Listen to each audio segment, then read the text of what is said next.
बिस्मिल्लाहिर्रहमानिर्रहीम, अस्सलाम वालेकुम। मैं हूं इमरान अब्बास, एक दफ़ा फिर तुर्की के शहर इस्तांबुल से बरान रहमत के सेगमेंट में। आप जानते हैं कि ये सेगमेंट वो है जब हम आपकी मुलाकात तुर्की के मशहूर अदाकारों से कराते हैं।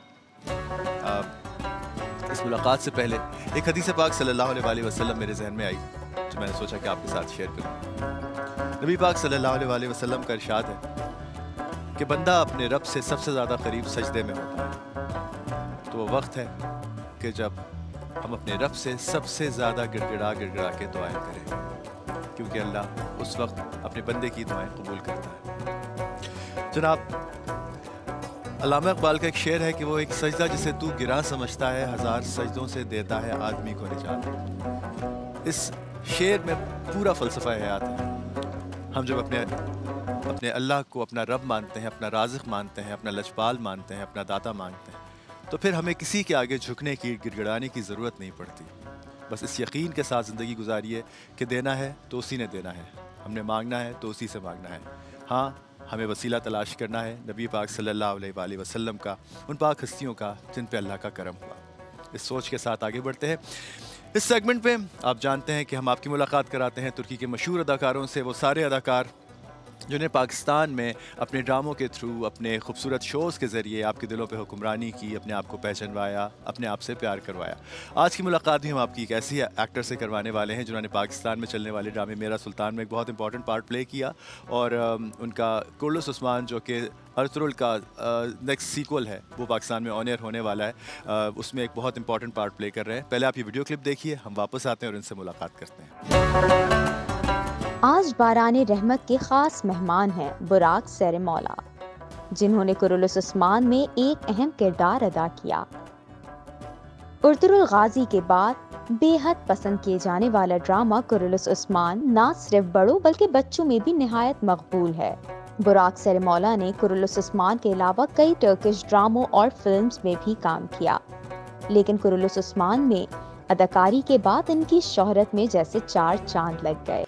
आज हम आपकी मुलाकात कराएंगे इस एक्टर से जिन्होंने कुर्लुस उस्मान में ज़ुमरुता आगा का रोल प्ले किया था।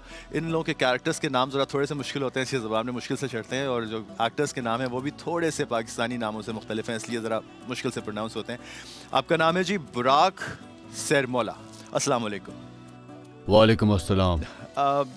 आपका नाम ज़रा मुश्किल है, लेकिन आपकी जब शक्ल देखते हैं तो सब एकदम आपको पहचान लेते हैं, इसलिए कि मेरा सुल्तान में आपने बहुत इंपॉर्टेंट पार्ट प्ले किया और बहुत ही अच्छा आपका कैरेक्टर था। Everybody loves you in Pakistan, and welcome to Pakistan, and welcome to Barane Rahmat from आज टेलीविजन। आपका बहुत शुक्रिया इमरान कि आपने मुझे इस प्रोग्राम में मदऊ किया। पाकिस्तान की बात करें जहाँ तक, तो सोशल मीडिया से बड़ा अच्छा रिस्पांस मिलता है और बड़े फैंस वहाँ से रिक्वेस्ट भेजते हैं, मैसेजेस भेजते हैं। तो आपके प्रोग्राम में आने का मुझे एक सबसे बड़ा फ़ायदा ये हुआ कि मुझे पता लगा कि कौन से मेरे ड्रामाज जो हैं वो पाकिस्तान में देखे गए हैं और मेरे कौन कौन से कैरेक्टर को पसंद किया गया है। तो बहुत अच्छा लगता है जानकर, बहुत मोहब्बत मिली पाकिस्तान से, जो कि उम्मीद नहीं हमें। ये थोड़ा सा बैरियर है, क्योंकि हमारे यहाँ जो इंग्लिश लेटर्स या अल्फ़ाबेट्स इस्तेमाल होते हैं वो टर्किश अल्फ़ाबेट्स की प्रोनाउंसिएशन से थोड़ा सा उनका फ़र्क है। जहाँ सी को यहाँ की प्रोनाउंसिएशन के साथ भी बोला जाता है, ज की प्रोनाउंसिएशन के साथ भी बोला जाता है, इसलिए जब लोग आपको फॉलो करने की कोशिश करते हैं वो थोड़े से डिस्ट्रैक्ट हो जाते हैं। ये लैंग्वेज बैरियर थोड़ा सा है, लेकिन फिर भी आपको लोग फॉलो करते हैं पाकिस्तान में, और कहीं से ढूंढ के वो निकाल ही लेते हैं, and people love you in Pakistan. ये बताइए कि आप माशाल्लाह 32 साल से एक्टिंग कर रहे हैं। 32 years is like a very long period of time of your life. किसी की भी ज़िंदगी में 3 decades एक बहुत इम्पॉर्टेंट पीरियड होता है किसी की ज़िंदगी का। मतलब मोर देन आप समझ लें कि एवरेज अगर देखा जाए तो एक ज़िंदगी का तकरीबन निस्फ आप आपको अपनी एक्टिंग को दिया। कैसा लगा आपको ये सारा सफ़र? इस सफ़र में कितनी मुश्किलात आई? और सबसे बड़ी बात यह कि एक बात जो मैं अक्सर पूछता हूँ लोगों से कि how did you face rejection, क्योंकि हर किसी की ज़िंदगी में, हर एक्टर की ज़िंदगी में, हर कामयाब इंसान की ज़िंदगी में रिजेक्शन ज़रूर आती है। जब आपको लोग रद्द करते हैं, हर दफ़ा आप कामयाब नहीं होते, कई दफ़ा फेलियर भी आपको मिलता है, और मेरा ख्याल है वो सक्सेस की एक बहुत इंपॉर्टेंट लैडर में से एक चीज़ है कि आप नाकाम हो, कहीं आप गिरें, दोबारा उठें। आपने जब बीच में कहीं आपको कोई नाकामी आई या कहीं आपको रिजेक्शन मिला, तो आपने वो किस तरह फेस किया और किस तरह आप आगे बढ़े? जहाँ तक बात रही मेरे एक्टिंग करियर की, तो इमरान मैं अपने आप को बहुत ज़्यादा लकी समझता हूँ, क्योंकि जब मैंने एक्टिंग की फील्ड में कदम रखा था तो उस वक्त जो था वो ड्रामा और फिल्म हमारी जो थी वो एक फेज़ से गुज़र रही थी, तरक्की के फेज़ से गुज़र रही थी। उस वक्त इतनी इस्टेब्लिश नहीं थी, तो मैंने वो सारा टाइम अपने सामने देखा, उस एक्सपीरियंस से गुज़रा, और उसमें थोड़ा बहुत मेरा पार्टिसिपेशन भी रहा, जिसकी वजह से मैं अपने आप को बहुत खुशनसीब समझता हूँ। हुआ ये था कि हमारे एक रिलेटिव होते थे जो टीआरटी टीवी में नात पढ़ा करते थे, हम्द पढ़ा करते थे। तो मैं उनको देखता था तो मुझे बहुत अच्छा लगता था कि टीवी पे आते हैं, तो मुझे बहुत शौक़ होता था। तो मैंने उनसे कहा कि मुझे भी एक्टिंग करनी है, मुझे भी टीवी पे आना है, और मैंने बहुत इसरार किया उनसे कि मुझे लेके चलें अपने साथ। तो मेरे बेहद इसरार पे वो एक दिन मुझे टीआरटी ले गए, और वहाँ के जो जनरल मैनेजर थे उनसे मेरी मुलाकात हुई, और इस तरह से मेरा एक्टिंग करियर स्टार्ट हुआ। अच्छा, तो आपको कोई अब मुझे मालूम नहीं है कि टर्किश में नात को क्या बोलते हैं। अरबी में तो उसको नशीद कहा जाता है, और टर्की में मुझे नहीं मालूम कि क्या कहते क्या। आपको कोई ऐसी नात या कोई ऐसा कुछ कलाम या कोई ऐसा मजहबी रिलीजियस कोई रेसिटेशन आती है? मुझे ज़्यादा तो नहीं आती, मगर थोड़ी बहुत आती हैं, और टर्की ज़बान में नात को इलाही कहते हैं। तो एक है मेरी फेवरेट हम्द। Please, Ramadan के दिन है, सच्ची और क्या बात होगी, please. O söyleyebilecek kadar maalesef işte sordum sarı çiçeğe annen baban var mıdır? Çiçek ey der derviş baba annem babam toprakta. मुझे एग्जैक्टली तो याद नहीं, मगर कुछ इसी तरह के, मगर बड़ी पसंद है मुझे ये। अब बहुत ज़्यादा मैंने वैसे पढ़ी थी बचपन में, मगर कुछ चीज़ें होती हैं जो दिमाग में रह जाती हैं, कुछ कलाम ऐसे होते हैं जो आपकी रूह में समा जाते हैं। तो उनमें से एक कलाम ऐसा है कि खुशबू की बात हो रही है, नूर की बात हो रही है इसमें, तो इसलिए मुझे बहुत पसंद है। तो मैं अक्सर अभी कभी ड्राइव कर रहा होता हूँ, कभी कहीं जा रहा होता हूँ, तो मैं इसी तरह से रिसाइट कर लेता हूँ इसको।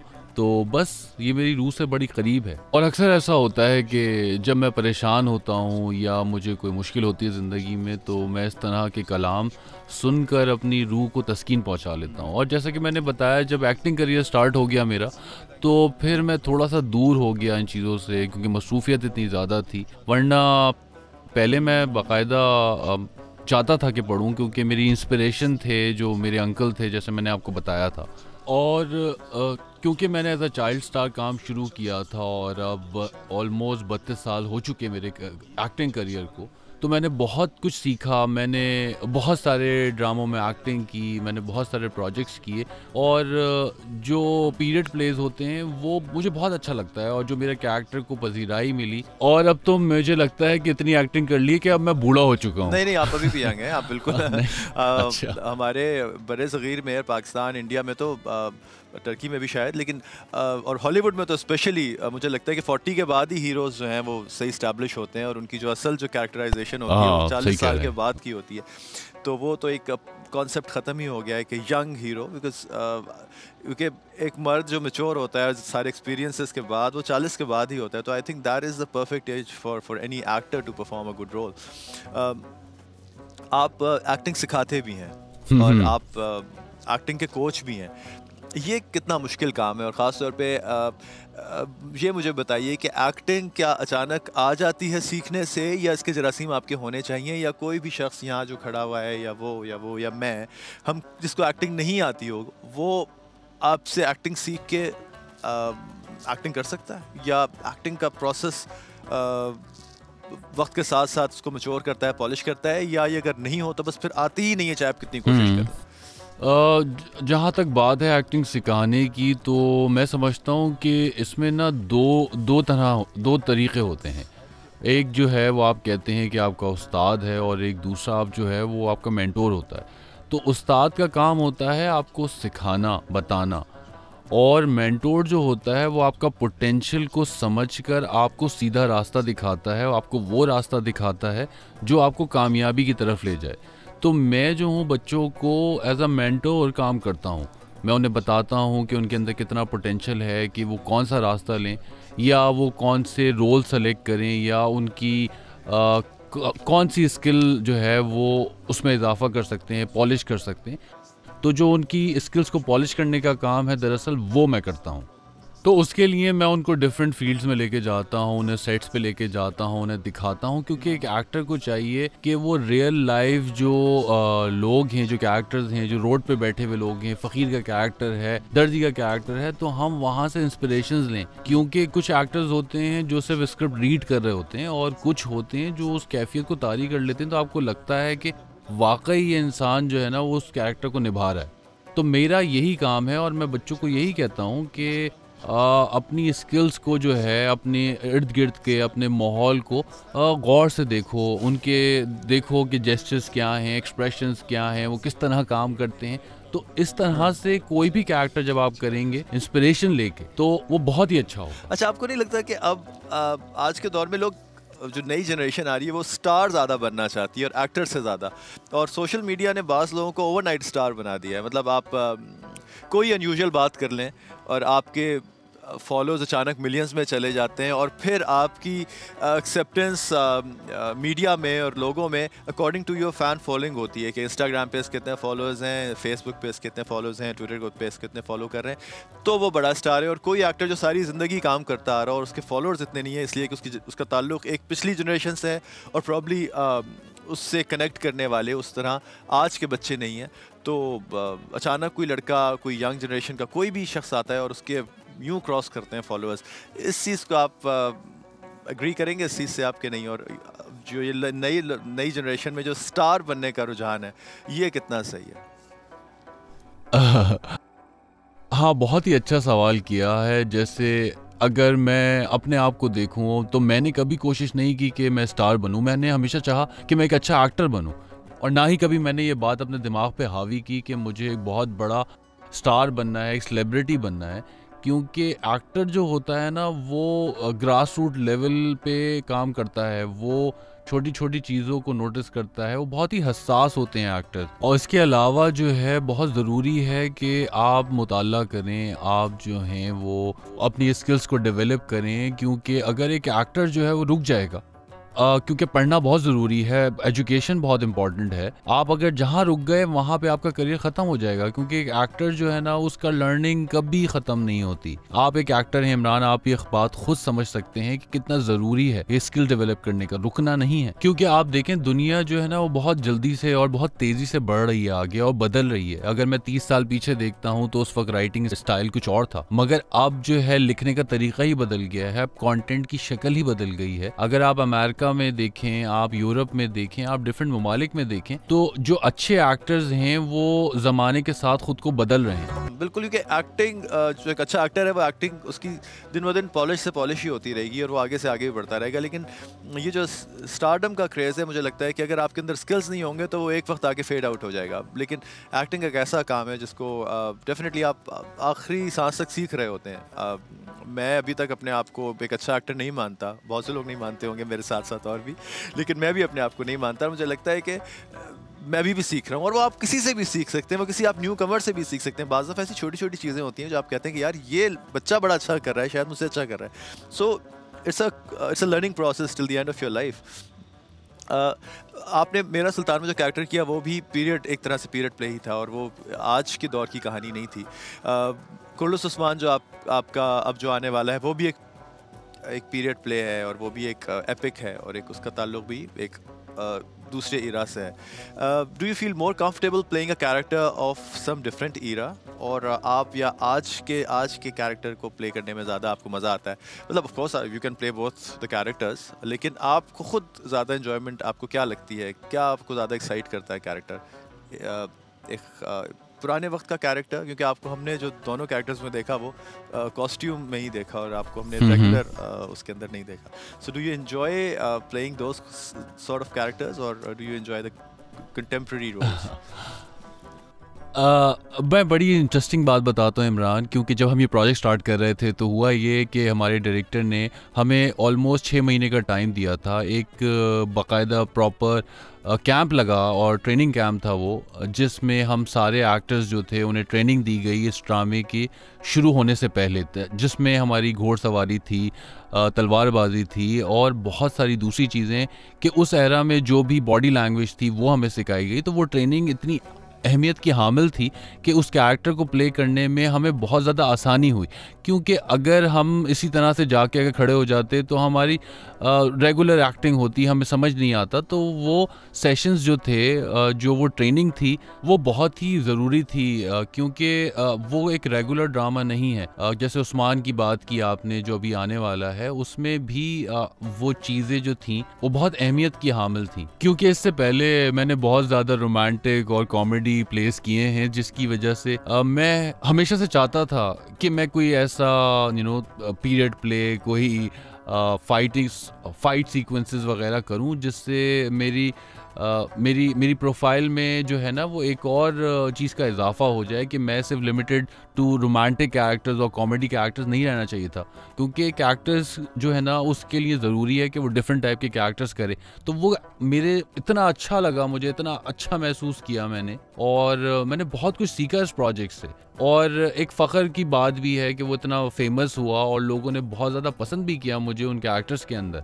अच्छा, तो और एक और मैं इंटरेस्टिंग बात बताऊं कि जो वो कॉस्ट्यूम्स हैं ना जो हम उस ज़माने के हम पहनते थे और तलवार लेके निकलते थे, तो एक अंदर से ख़ुद ही आपको महसूस होता था कि आप एक बहुत बड़े हीरो बन चुके हैं, आप दुनिया फ़तह करने के लिए निकले हैं. तो वो फ़ील जो वो 6 महीने थे हमारे, उन 6 महीने में वो फ़ील क्रिएट हुई, क्योंकि आप एक ऐसे दौर को दिखा रहे हैं जो सिर्फ आप किताबों में पढ़ सकते हैं या सिर्फ सोच सकते हैं, मगर उसको विजुअली दिखाना जो है वो बहुत ही मुश्किल काम है, जो कि हमारे डायरेक्टर ने बखूबी किया. कोई बहुत अनयूजुअल सी कोई बात ऐसी हुई शूटिंग के दौरान, ख़ास तौर पे जब आप घुड़सवारी कर रहे होते हैं और नई हॉर्स राइडिंग करते हैं, अगर आपकी पहले ट्रेनिंग ना हो, मुझे मालूम नहीं आपके बारे में, लेकिन मेरे साथ भी, मैंने भी एक फ़िल्म की थी जानिसार हिंदुस्तान से, और उसमें भी यही हुआ था कि मुझे हॉर्स राइडिंग सीखनी पड़ी थी.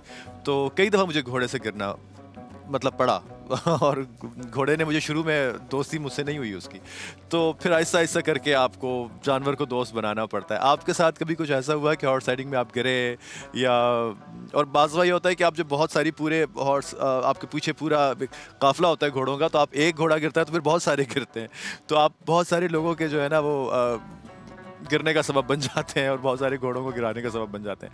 तो ऐसा कुछ हुआ आपके साथ है कभी, आपकी वजह से कोई राइडिंग में आपको कभी तकलीफ हुई हो, या कोई अनयूजुअल बात ड्यूरिंग द शूट ऑफ कुर्लस और मेरा सुल्तान?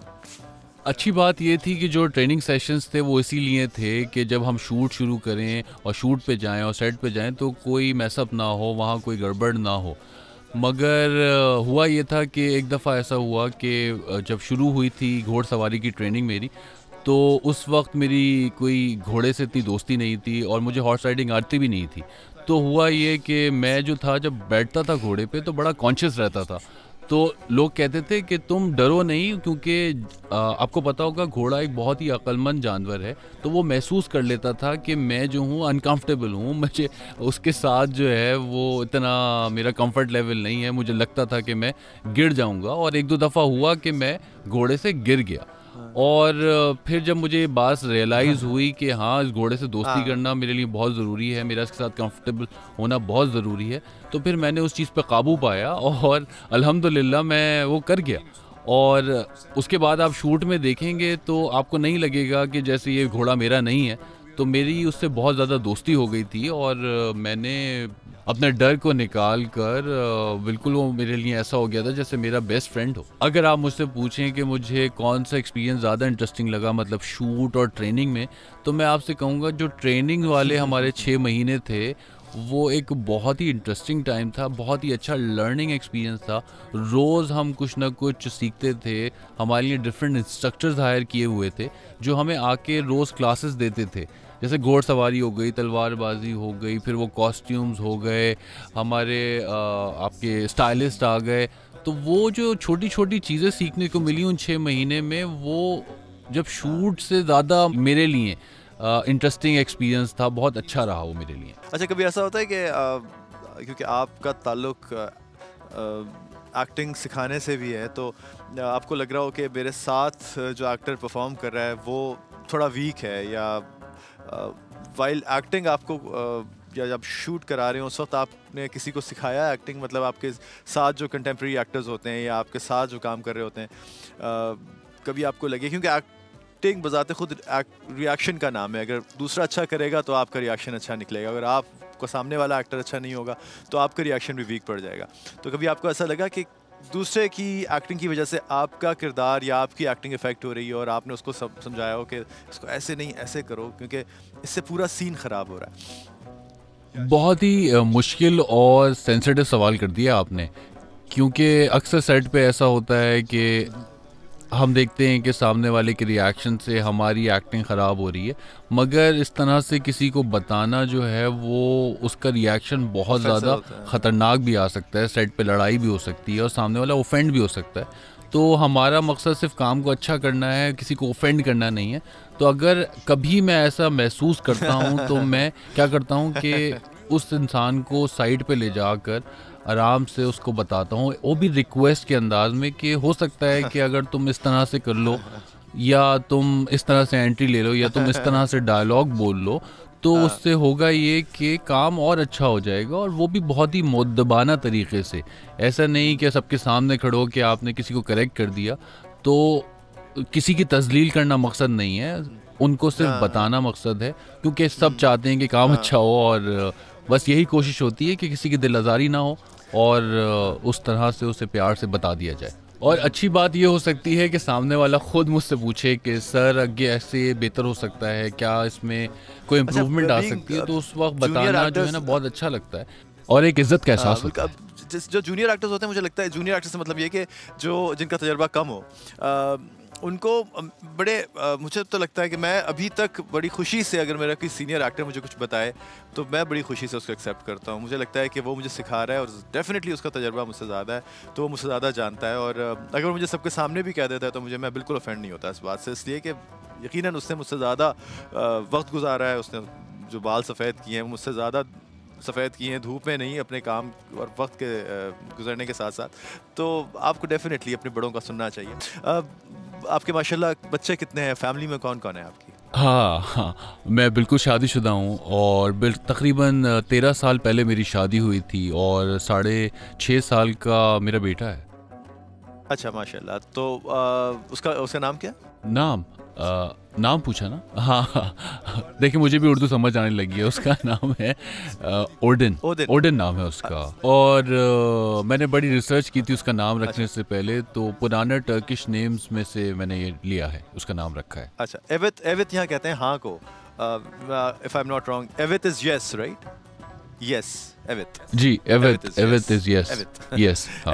सो रमज़ान कैसे गुजारते हैं? रमज़ान का महीना है और आपने बताया कि आपकी फैमिली का कनेक्शन रिलीजियस फैमिली के साथ भी रहा और दीनदार फैमिली के साथ भी रहा, तो आपका रमज़ान गुजारने का अंदाज़ कैसा होता है, कैसा होता था, अब कैसा है, और ईद कैसे मनाते हैं आप? और एक और चीज़, ईदी का कॉन्सेप्ट है यहाँ, हम लोग बड़ों से ईदी वसूल करते हैं। जो बड़े होते हैं वो अपने बच्चों को हम तो पैसे लेते थे और वो पैसे बहुत ज़्यादा नहीं होते थे, वो थोड़े से ही होते थे, लेकिन वो एक जो टोकन ऑफ लव होता है, या वो बड़ी खूबसूरत सी एक रिवायत है ईदी की। तो जो हमारे बुज़ुर्ग होते हैं उनके रेट्स अभी भी ज़रा थोड़े से कम ही होते हैं, वो आजकल के हिसाब से नहीं होते, वो पुराने ज़मानों के वक्त के उनके जो पैसों का रेट है वो चल रहा है, लेकिन वो उनसे वसूल करना एक बड़ी अच्छी रिवायत है। क्या यहाँ ये होती है? जी बिल्कुल, ईदी का कॉन्सेप्ट यहाँ पर भी है, और पुराने ज़माने की ईद और आज की ईद में बहुत फ़र्क आ गया है इमरान, क्योंकि दौर काफ़ी फास्ट हो गया है, कल्चर चेंज होता चला जा रहा है। पुराने ज़माने में होता था कि हम सब मिलते थे, तैयार होते थे, ईद पे लोगों के घर जाते थे, और यहाँ पर एक मिठाई का भी कॉन्सेप्ट है, चॉकलेट टाइप की, जो लोग बच्चे जाते हैं और जाके उनको वो मिठाई दी जाती है, बिल्कुल बांटी जाती है। मगर अब वो सब कुछ बदल गया है, क्योंकि बड़े शहरों में तो ज़िंदगी बहुत ज़्यादा मुख्तलिफ हो गई है, लोगों के पास वक्त नहीं है इतना। मगर पुराना ज़माना याद आता है, बहुत अच्छा लगता था उस ज़माने में। हम भी ईदी लेते थे, बड़ों को जाकर सलाम करते थे। अच्छा, मैं तो सोचता हूँ कि छुट्टी ईद का दिन है तो सो जाओ, क्योंकि सोने का वक्त भी बहुत कम मिलता है एक्टर्स को। तो वो जो जो 2-3 दिन का डे ऑफ मिलता है उसमें जितना आप सो सकते हैं मैं तो सो जाता हूँ। लेकिन पहले का वक्त वाकई बिल्कुल और होता था। उस वक्त आप ईद मनाते थे, घर वालों से मिलने जाते थे, रिश्तेदारों से मिलने जाते थे, सुबह नमाज के लिए उठना और वो सारा तैयारी।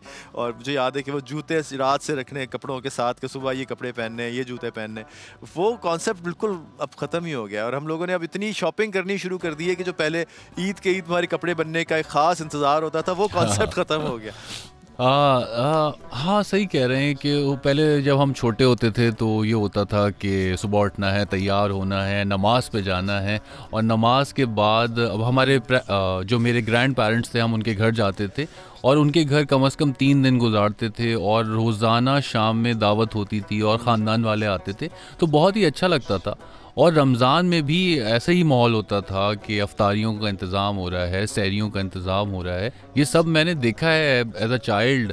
तो अब तो मुझे लगता है कि सब कुछ बहुत ज़्यादा बदल गया है, चीज़ों की रूह ख़त्म होती जा रही है, लोग बहुत ज़्यादा अपने आप में मसरूफ़ हो गए हैं। तो मैं जितनी भी कोशिश कर लूँ अभी भी, तो मैं मुश्किल से एक दफ़ा वक्त निकाल कर अपने बड़ों के पास जा पाता हूँ अफ्तारी करने के लिए, और ईद भी सो के गुजर जाती है तो इतना कुछ नहीं हो पाता। रमज़ान का क्या पैगाम है, आप क्या अपने ऑडियंस को रमज़ान के मुबारक महीने के हिसाब से, उसके हवाले से क्या पैगाम देना चाहेंगे? रमज़ान में क्या चीज़, सब जानते हैं कि रोज़ा रखना होता है, नेक काम करने होते हैं, लेकिन कौन सी ऐसी ख़ास प्रैक्टिस है जो ज़रूर अपनानी चाहिए रमज़ान के महीने में? जहाँ तक बात है रमज़ान की, तो मैं यही कहूँगा कि किसी को ऑफेंड करना नहीं है मेरा मकसद, या किसी को टारगेट करना नहीं है, बट मैंने देखा यही है कि जैसे ही रमज़ान शुरू होता है लोग बहुत ज़्यादा मजहबी हो जाते हैं, बहुत ज़्यादा सदका खैरात शुरू कर देते हैं, गरीबों का ख्याल करते हैं, ज़बान पे अपनी कंट्रोल रखते हैं। तो मैं ये कहता हूँ कि ये सिर्फ एक महीने तक महदूद नहीं रहनी चाहिए चीज़, बल्कि इंसान को चाहिए कि वो प्रैक्टिस कंटिन्यू करे, पूरा साल भी इंसान को इंसान समझे और लोगों की मदद करे।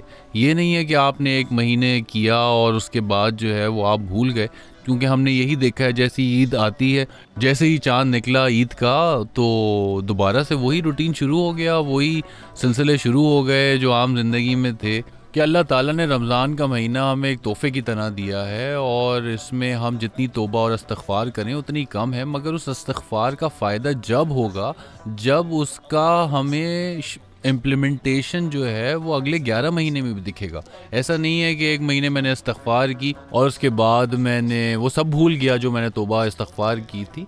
तो अगर हम पूरे साल इम्प्लीमेंटेशन करें तो बहुत खैर व बरकत होगी, और अल्लाह ताला अपना कर्म हम पे पूरे साल रखेगा। और बहैसियत मुसलमान हमें तो एक मिसाली कौम बन के सामने आना चाहिए। बिल्कुल, ये महीना ऐसा है कि इसमें जितनी ज़्यादा बरक़ात और जितने ज़्यादा अल्लाह के फैज़ हम समेटें।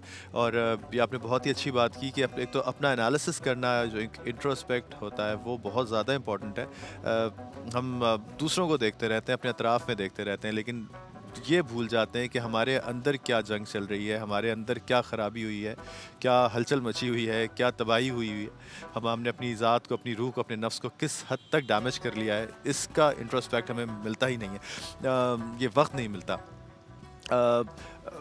चैरिटी वंस अगेन एक बहुत इंपॉर्टेंट काम है। हमारे रेस्टोरेंट्स में हमने देखा है कि बड़े बड़े होटलों में इतना खाना ज़ाया होता है, और वो जो हम अपनी प्लेटों में छोड़ देते हैं बुफ़े में या खाना ऑर्डर करने के बाद, वो इतना खाना होता है कि उससे 2 गरीब आराम से खा सकें वो जो हमारा खाना, और वो वेस्टेज सारा का सारा वेस्ट हो जाता है, वो गार्बेज में जाता है। सो ये भी एक बहुत इंपॉर्टेंट एस्पेक्ट है कि एक तो खाना इसराफ़ अल्लाह को शदीद नापसंद है, इन्नहु ला युहिब्बुल मुसरिफ़ीन, कि अल्लाह इसराफ़ करने वालों को सख्त नापसंद करता है। कोशिश कीजिए कि इसराफ़ कम कीजिए, चाहे वो पानी का हो, चाहे वो एनर्जी का हो, चाहे वो खाने का हो, चाहे वो कपड़े का हो, चाहे वो पैसे का हो। इसराफ़ जो अपनी ज़रूरत से ज़्यादा खर्च करने को इसराफ़ कहते हैं वो मत कीजिए। बहुत बहुत शुक्रिया आपका बुराक भाई, आप हमारे पास आए, हमारे शो पर आए। अपने पाकिस्तान के नाज़रीन को कोई पैगाम देना चाहेंगे आप? सबसे पहले तो मैं आपका एक दफ़ा फिर शुक्रिया अदा करूँगा कि आप इतनी दूर हमसे मिलने आए, हमारे मुल्क आए और हमें अपने प्रोग्राम में दावत दी। दूसरी बात अगर मैं कहूँ तो वो ये कि पाकिस्तानी ऑडियंस से मुझे अपने प्रोग्राम के थ्रू डायरेक्ट इंटरैक्ट करने का जो आपने मौका फ़राहम किया, तो आपके चैनल का भी बहुत बहुत शुक्रिया कि उन्होंने ये एफ़र्ट की और मुझे यहाँ पे मदऊ किया। और पाकिस्तान मेरे लिए बहुत अहमियत रखता है क्योंकि उनके साथ मैं समझता हूँ कि हमारा एक स्पेशल कनेक्शन है, हमारे इस्लामी ब्रदर मुल्क है। तो बहुत अच्छा लगता है और बहुत मज़ा आया और मैं इतना खुश हूँ कि शायद मैं अल्फाज में बयान ना कर सकूँ। तो मैं इंशाल्लाह कोशिश करूँगा कि पाकिस्तान आऊँ और अपने फ़ैन से मुलाकात करूँ। और मैं उनका बहुत शुक्रिया अदा करना चाहूँगा कि मेरे ड्रामों को, मेरे कैरेक्टर्स को पसंद करने के लिए, चाहे वो मुझसे बहुत दूर हैं मगर मेरे दिल के बहुत करीब हैं पाकिस्तानी। और उनके जो मैसेजेस हैं, उनके जो प्यार है जो मुझे मिलता रहता है, उसके लिए मैं उनका बहुत बहुत शुक्रगुज़ार हूँ। बहुत बहुत शुक्रिया बुराक सरमौला, आप हमारे साथ आए और दुआ है कि प्यार और मोहब्बत के ये रिश्ते हमेशा कायम रहें और ये सिलसिले हमेशा इसी तरह चलते रहें। आप देखते रहिए बारान रहमत। मुझे इस्तांबुल तुर्की से इजाज़त, कल फिर मुलाकात होगी।